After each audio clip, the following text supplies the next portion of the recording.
Hey Hiro, how you going?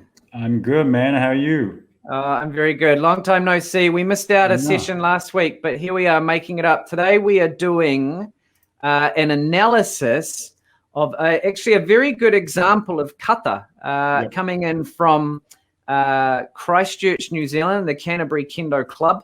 And we have that's right, we used to both represent Canterbury way back in the day.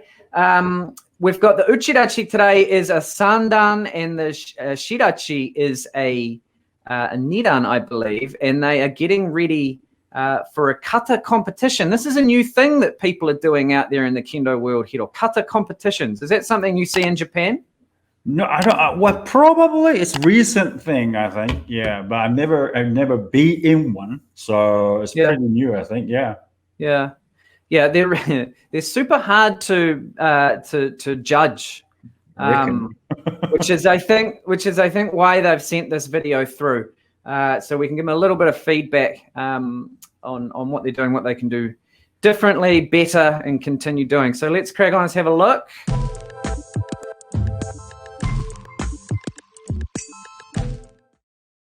Okay, so as I said, the chap on the right is our Uchitachi, and he's a sandan, and just out of frame there is our nidan Shitachi. It's a good start. Yeah, very good.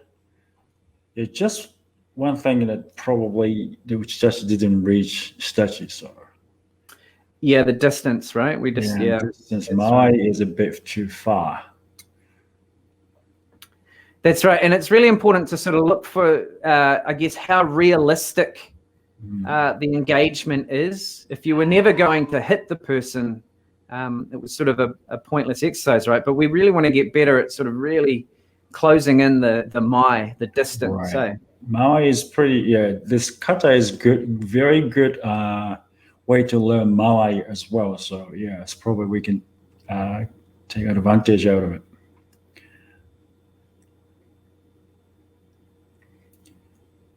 And they're pretty good job.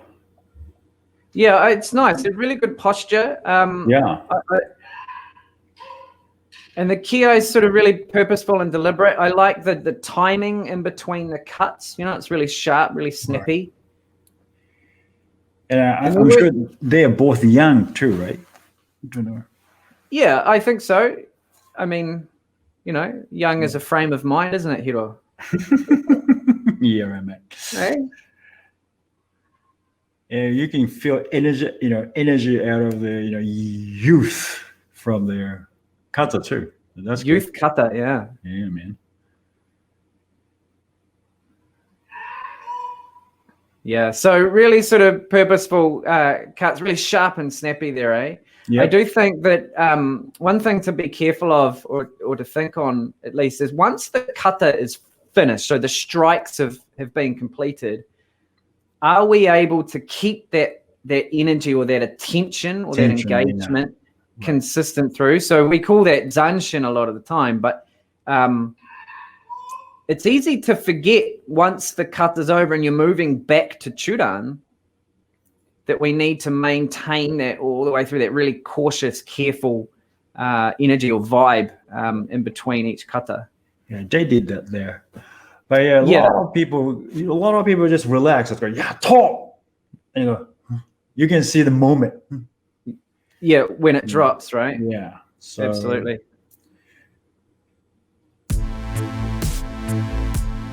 I think something that would be worthwhile starting to do in a technical sense. Number 3, when the Shitachi pushes the Uchitachi back, it's really got to be a purposeful movement rather than just sort of stepping for the sake of stepping. I'll show that again. We really want to sort of force the Uchitachi back. So here comes the ski, and they're quite short, right? They're not going to reach, kind of like what you said with the with number 1. So we really want to push as strong as we can. I think that's an important thing to start doing. I really like how they kind of own the place, I think they have they have confidence. So I think they should keep doing that. Yeah. Yeah. Yeah, it's a really good, strong energy in the kata, right? Right. I've said this a couple of times. My one is around number 2. It's a really good example here of the tempo in between cuts. So check this out. Yeah, poor, right? And number 2 is a really, when I'm looking at kata, whether I be on a shinsa, like a grading or something like that, that's what I'm looking for is this pa-pam, pa-pam. And number 2, you know, it doesn't matter what level of kata you're at. There's such a short distance between those cuts. You can really emphasize that. The objective is to do that in the other kata as well. Really sharp, pa-pam, in between, and that gives you that tempo that you can slow down in between and be very purposeful and deliberate with your zanshin and the moving in and the out and moving out. But when it comes to doing the attacks, pa-pow, that's really important for me when watching kata, right? You know that they really have to. Is it related to distance? The strides, steps are different. So the Uchitachi takes a big steps, like forward, backwards, and Shitachi takes smaller steps.